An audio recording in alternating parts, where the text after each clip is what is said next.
Welcome, everyone, to the Asian Voices Radio Podcast, where you'll find real Asian American conversations about all things, including the topics you were too afraid to ask your Asian parents. I'm your host, Hula Ramos, and today we're going to be talking to a young woman who is ready to break the model minority myth. Today's guest is Nidhi Shastri. She's been a writer, a speaker, a college radio newscaster. Living in Illinois, she's developed a wide range of communication skills and used them to help those who sometimes feel unrepresented in the broader culture. And she's doing this as the producer and host of Model Minority, Uniquely American podcast. Please help me welcome Nidhi Shastri to the show. How are you doing today, Nidhi? Hi, I'm doing really great. Thank you for having me. Oh, no. Thank you so much for joining us. I know you're in Chicago right now and it's later in the evening, so I do appreciate your time. But let's just start from the beginning. Tell me about your life growing up in Illinois. Yeah, of course. So, wow, that's a big question. My life growing up. So I grew up in the northwest suburbs of Chicago, and so kind of near O'Hare Airport, if people are familiar with that area. And I very fortunately grew up in a very diverse area, and so we kind of had people from all over the world, and we had a very, very multicultural class at my school throughout my whole education, and so that really put a big indent on me in the way that I look at the world. Hmm. And so yeah, I also experienced I grew up in a single parent immigrant household that was also low income, and so through that experience, I knew firsthand that, this model minority myth, it exists, okay, but it's what people think of me, but it's not really who I am. It's never really pertained to my experience. And so through those experiences, I think that really formed like my views about the world, my views about my community, about other minority communities, and how, I feel like there's a lot of room for solidarity. There's a lot of room to change our stereotypes that we have today, and that sort of shaped me into who I am today and all the things that I do now. So tell me a little bit about your ethnic background. Yeah, for sure. So I am Indian American. My mom and dad are both from Gujarat, which is a state in India. It's west of India, and so it's like on the border of Pakistan and India. And where Gujarati is like sort of a ethnic slash tribal group. It's a state group. We all speak Gujarati, so probably the most common language in India is Hindi, and then Gujarati is kind of similar to that, but really only spoken in the state of Gujarat, and then in some places in Pakistan. And so that's kind of where I come from, and my family's from a big city in India called Ahmedabad. Okay, so when your family came over to the United States and you were raised here, how is it for you? Did you really, were you really involved with your own community and your culture, or did you assimilate to, being in the United States and trying to represent, did you represent your culture well? I guess growing up. hmm yeah, I think that's a really interesting question. My knee jerk reaction to that is no.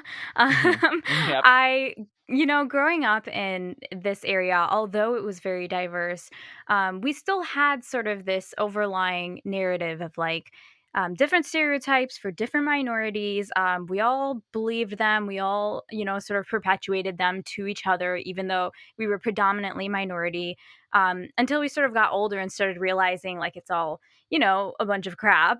Right, um, right. but yeah, so initially, like, I would say that I struggled a lot growing up. Like, I was very ashamed of my culture. I was ashamed of my parents' accent. I was ashamed of my own skin color and the way I talk or the way I pronounce things or the food that I bring, the classic immigrant struggle.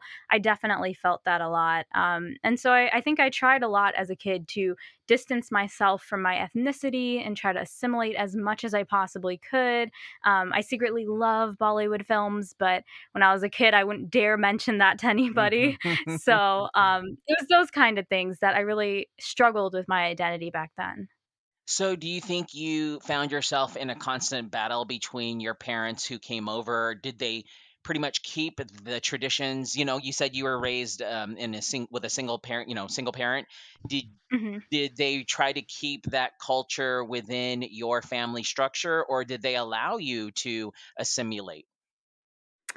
Yeah, I think that's a really interesting question. I'd say it's a little bit of both. Okay. I grew up. I was very lucky slash am very lucky. I have a very progressive, strong mother, and she definitely has kept our culture alive, our traditions alive. We're also Hindu, and so she's kept our religious traditions alive, and she sort of passed those down to us, even if we don't fully understand them all the time. And so I definitely think that she's worked very hard to keep them alive, and I think that's paid off as I've gotten older, and once I started accepting myself and embracing my identity more, I was able to really reap the benefits of, like, being able to speak my language and being able to understand certain religious ceremonies or even just being able to relate to other South Asians. So growing up, did you find yourself playing this dual role of needy being at home and then needy, the girl that everybody knows in Chicago? Yes, definitely, definitely. I felt like I sort of checked my Indianness or Desiness. Desi is a term we use to refer to like South Asians. Hmm. And I sort of checked that at the door whenever I went out to school or to hang out with my friends or anything. And then at the same time, I would come home and I would come home to a dinner of our own, like warm cooked Indian food and stuff. And so I was definitely living sort of a dual personality lifestyle, I guess. No, yeah, no, you're not alone. There's a lot of young people that, have followed in that steps. And so for you, when was it when you've made the click like, hey, I need to start embracing my culture a little bit more. I need to start speaking up for my culture. When did that all take place? Yeah, I think that probably started late high school, but mostly in college. Um, Most of my friends from high school, honestly, they're still my friends today, thank God, and they're all amazing people. And we've all sort of gone through this whole phase in college where we really understood. We took a critical lens to like everything we've believed and everything we've been led to believe our whole lives about ourselves and about other communities, and we've learned to like embrace ourselves. So throughout college, I got involved in activism. I studied poli sci and environmental sci, and I started to realize, really what it felt like to be in a marginalized community in a different way. Like before, when I was at home, it was like, okay, we were all low income. We all came from like, different family structures. A lot of my friends were Latino. A lot of my friends were African American. And so, like, we all just sort of bonded over that. And it was never a big deal. But when I got to college, I found myself stratified between these Asians who were at the university who came from very wealthy two parent families, who were very successful at school, and then myself who was, struggling with the basic things and trying to figure out how to pay for school while also working and also studying and being successful there. And it actually led me to almost drop out a few times. And Oh, so, wow. yeah. And so, I really had to bring myself back from that, and through that work, I started getting involved more with like activism on campus. I took a job with university housing, teaching about social justice and multiculturalism. And through that, I was able to actually gain the knowledge to start explaining, the different stereotypes in our society, why they're harmful, and like what we can sort of do about it. No, I love that. I love that that's how it led you to there. And so then how did that lead you to starting up your podcast, Model Minority Uniquely American? Yeah, my podcast is kind of like my passion project. It began, of course, like everything else, just as an idea that I had that I was too afraid to act on. And so while I was studying at U of I, University of Illinois, Urbana-Champaign, I had been experiencing these things of like, okay, there is a difference. There's a class difference between certain Asians on campus and other Asians on campus. And then there's also a cultural difference between East Asians and South Asians and Southeast Asians. And like, who gets overlooked in those categories, right? And Hmm. so, as I was sort of teaching these things through my job and teaching classes on it and all that, I also worked at a radio station on campus, and um, I sort of had these skills of public speaking and researching and all that, and so I decided to combine them all and take a leap and create this podcast. And so I applied for a grant at my university, for it was from the Gender Women's Studies building, so it was for like women who are pursuing like a creative project, and I luckily got the grant, and through that I bought myself a microphone, I bought myself a recorder, and I downloaded some free editing software and I started, just making it. I started by interviewing my professors on campus and then I sort of went from there. That is awesome. Good for you. That definitely, I Thank love that. you. I love that. I mean, I don't know if you had heard before, but I have come from a radio background.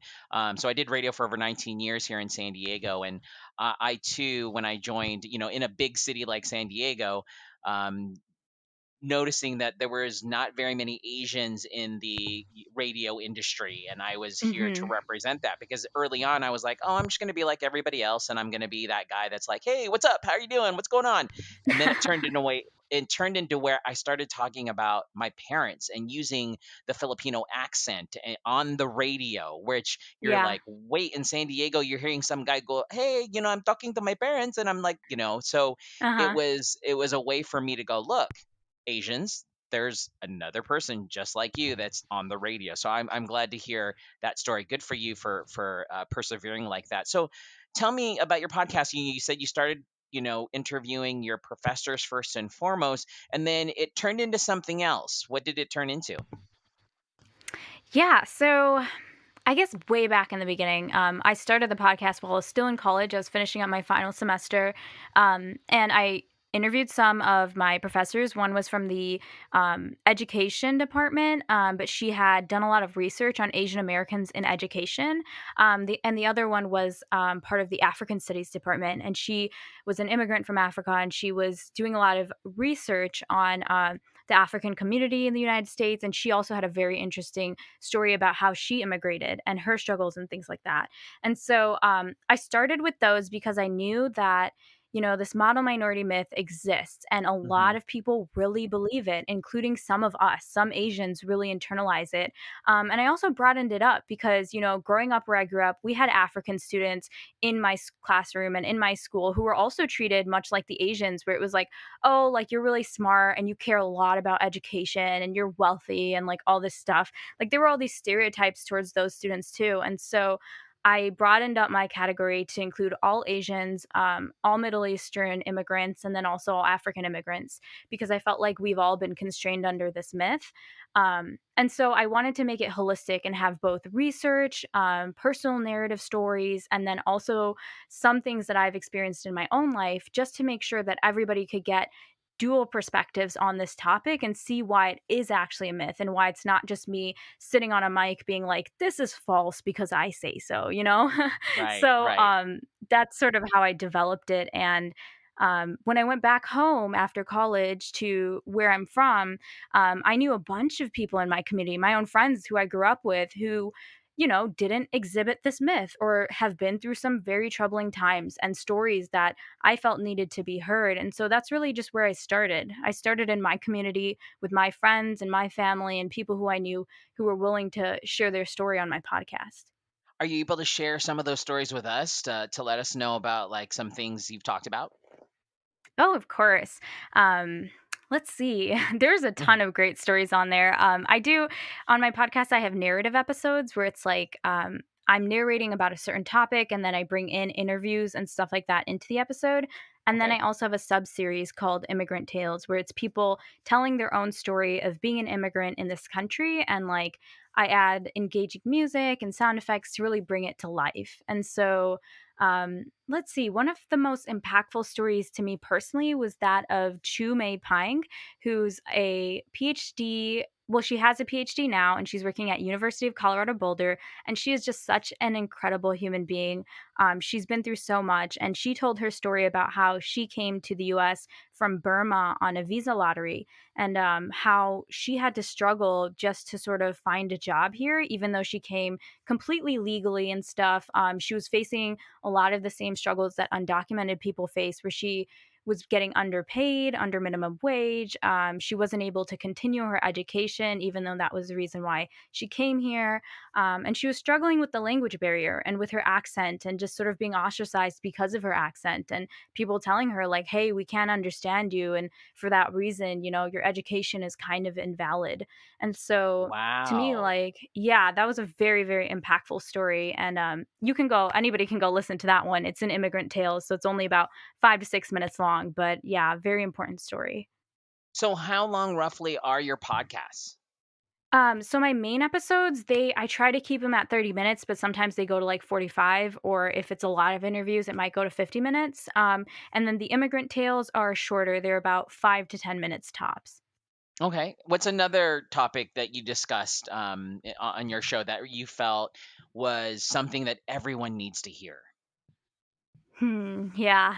I think I guess I can talk about one of my favorite episodes to make. Yeah. It was a narrative style one, so it was one of the longer episodes, and it's actually the last episode I've released. It's called "Documenting Our Stories," and so I began the episode talking about Corky Lee, the photographer who recently passed away of COVID-19, and he was just such an important figure for a lot of Asian Americans. Unfortunately, a lot of Asian Americans don't know who he was, but he was somebody who documented.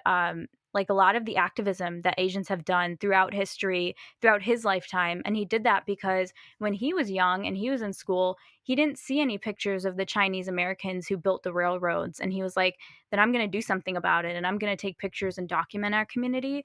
So he was sort of the person who I based the episode around. And so I went into the community and I interviewed somebody from two people from the Middle Eastern descent who have their own podcast called Community in Arabic, centered in Chicago. Hmm. And they told me about their work. I had Henna Baba, who's a wonderful journalist from California, and she's of African descent, and she is an immigrant as well. And so she told her story about getting involved in media and sort of trying to help get more representation for us. And then I also had Randy Kim, who's another podcaster. He's Southeast Asian. I had Jackie Yee, who's East Asian. She's a researcher, and she talked a lot about her research on Asian Americans and activism. And then I also had Sanjay Mishra and Lakshmi Sridharan. Sanjay Mishra is a professor who studies South Asian and their political behavior, and Lakshmi Sridharan is the executive director of South Asian Americans Leading Together, which is a nonprofit. So lots of people on that episode, really, really deep dive episode about these different people who are just documenting us in real time right now. And just, it's such a great, feeling to make that episode because I'm just like, thank God these people were willing to share their story with me. And thank God, they valued my work so much that they decided to share their voice on my platform because what they're doing is just incredible. And I'm so happy that I could help share it. No, especially nowadays, the fact that a lot, and this is going to make me sound old, even though I'm not that old, but a lot of quote unquote young people like yourself are starting to use technology. You see with social media a lot more, especially with the new trends of TikTok and, Instagram, and people are using that for activism and using that as a way to showcase their platform. But you're, utilizing podcasts, which is another way to get your voice out and to really showcase your community. So I do appreciate you using it for quote unquote good than evil, and so thank you for that. So what was there any episodes that really surprised you when you thought it was going to be this one way and it was going to be fine, and then all of a sudden you're like, uh-oh, wait a minute, this is totally not what I pictured? Yeah. Let me think about that. Surprised me.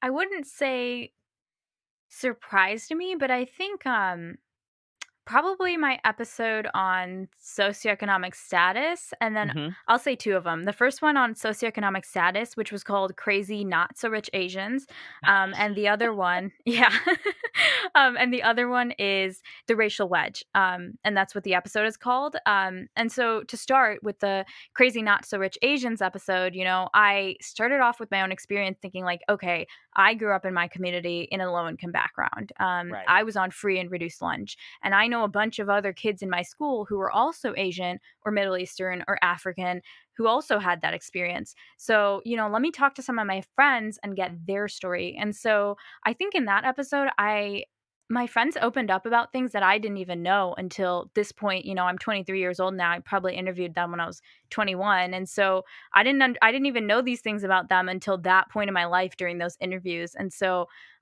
again, I'm just so grateful that I have friends who are willing to like share their stories so vulnerably like that. It's not easy. And as storytellers, like we have to be very respectful and careful of other people's stories because, they're entrusting us with their voice and their story. And so that was a very interesting episode for me because I was able to understand like this is this way that a lot of my friends grew up as well. Like, I'm not alone in that. And then for the racial wedge episode, so I kind of knew this, part of the model minority myth is that Black Americans are being pit against Asian Americans. And that's one of Right. the reasons why the myth was created, to do that and to devalue the work of African Americans. And so I was like, I really want to dig into this, not only for Asian Americans being pit against Black Americans, but also other Black Americans being pit against Black Americans, because African immigrants are actually pit against African Americans and used as like a sort of comparison mechanism of like, oh, look at how hard these immigrants can work. Like, clearly you guys are just being lazy, right?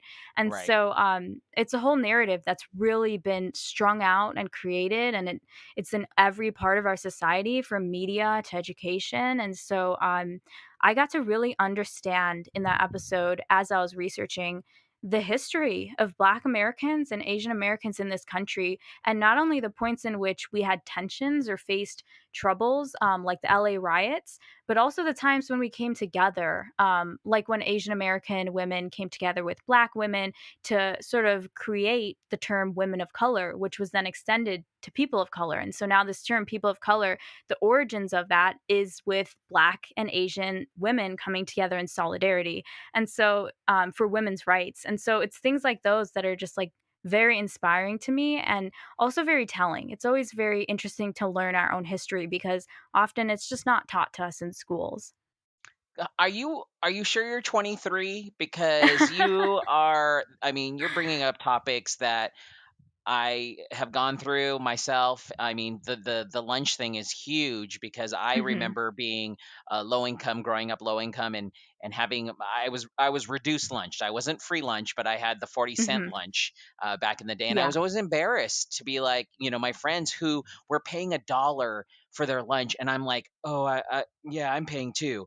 But I was embarrassed Hmm. to be paying 40 cents. And I was like, why was I embarrassed? Like, I'm getting a discount. They're not, so it's Yeah. interesting that you brought up that really hits home for me. So where do you see this podcast going? Do you see this as a jumping off tool for something bigger? Do you foresee, what are your big ideas or plans for this podcast? Yeah, that's a great question. I'll say recently I haven't had as much time to release content, just because I've been swamped. I'm like moving and like doing a bunch of things, so things are still in the works. But yeah, I think model minority is always going to be my passion project, and it's always going to be what I come back to, because it is where I started, and it's really where my passion has always lied. And so I don't know. I don't know if I'm definitely not planning on ending the series anytime soon. I still have quite a few stories I want to like release and talk about. But I am sort of starting my career in podcasting, and I'm trying to see where I can go with this. When I started Model Minority, I did so with the intention of working in podcasting, because I know, I'm sure you know from your own experience, as you mentioned, the radio field is very stratified, and there are a lot Yep. of white men, in all the seats, and there aren't very it's not very diverse and inclusive. And so I really wanted to pursue this field and see what I can do, because I feel like there are so many like creative visions that I have for projects or podcasts, that I just sort of want to launch off of from here on out, but never forgetting the OG model minority. No, I love that. And I think there needs to be more people like you in radio. Like I said, for me, growing up and getting into radio, not even realizing that that's what I wanted to do. And when I got into the industry, I followed suit and just did, what people expected. And then I was like, wait, I can use this platform to have my own agenda and have my own my ability to kind of educate people about my culture, and that's kind of what I Hmm. did. So I hope you do get into that industry, but yeah, keep your rate your podcast as well, because that is definitely something that's going to be the future. I mean, it's here, but it's definitely going to get bigger for you. Is your podcast like, how does it come out? Once a week, once daily? And where can we find it on social media or any websites? Yeah, for sure. So right now it's kind of freestyle. Like, I used to honestly release every 2 weeks, but recently like it's been kind of whenever I have time, and also Right. ideas, you know, for next for new episodes. But yeah, it's on most streaming platforms like Spotify, Apple Podcasts, Google Podcasts. If you're like me and you have an Android, I'm on Stitcher, Overcast, Radio Public, Listen Notes. So I just rattled off a bunch there, whichever one, people prefer. And then I'm also on anchor.fm. If you can't access a streaming service, that's a website. So you can visit that. And then also, I think if anybody wants to follow on social media, I have an Instagram page and a Facebook page, and that's just under my name, Model Minority Uniquely American, or at Minority Model, I think is the tag. Hmm. And most of all, if you're listening to this and you think to yourself, wow, I have a story like Nidhi, like if you're an immigrant or if you're somebody who has grown up low income Asian American and like wants to share your story, please reach out to me because I would love to talk to you and connect with you and hopefully eventually share your story, whether it's on Immigrant Tales or through the narrative episodes. That's awesome. I love that. And also, Needy, is there anything else that is going on with you, like, with your life and your career? Yeah, so I have some really exciting news that I just got, I think like 2 weeks ago. But I'm part of AIR New Voices. So AIR is Association of Independents in Radio, and it's a large organization of like freelancers and people who are sort of working in the audio and radio space, doing audio storytelling, podcasting, audio journalism. And so I'm part of this cohort of scholarship recipients that are like sort of the breaking through new voices in this field. And so I get the chance to like get some mentorship and go through some workshops that'll hopefully help me grow as a storyteller and as a podcaster, which is very exciting. But overall, it's just so cool. Like I'm so excited to finally have a chance to like learn and grow and start in this podcasting field as a professional. So that would be my big news of the day.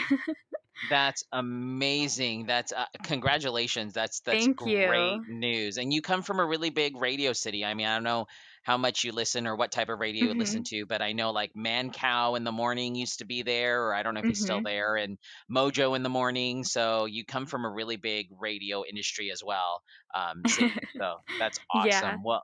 Well, Thank gosh, you. there's so much more we can talk to you, but hopefully, as you progress and as you get more involved with, your podcasting, feel free to reach out to us to, promote whatever you would like to promote on this show. Oh, thank you so much. No, absolutely. And if you would like to learn more about today's show, please visit AsianVoicesRadio.com. Also, be sure to subscribe as well as follow us on Facebook, Twitter, and Instagram. Thank you so much, Needy, for joining us today. I appreciate it. Thanks, everyone.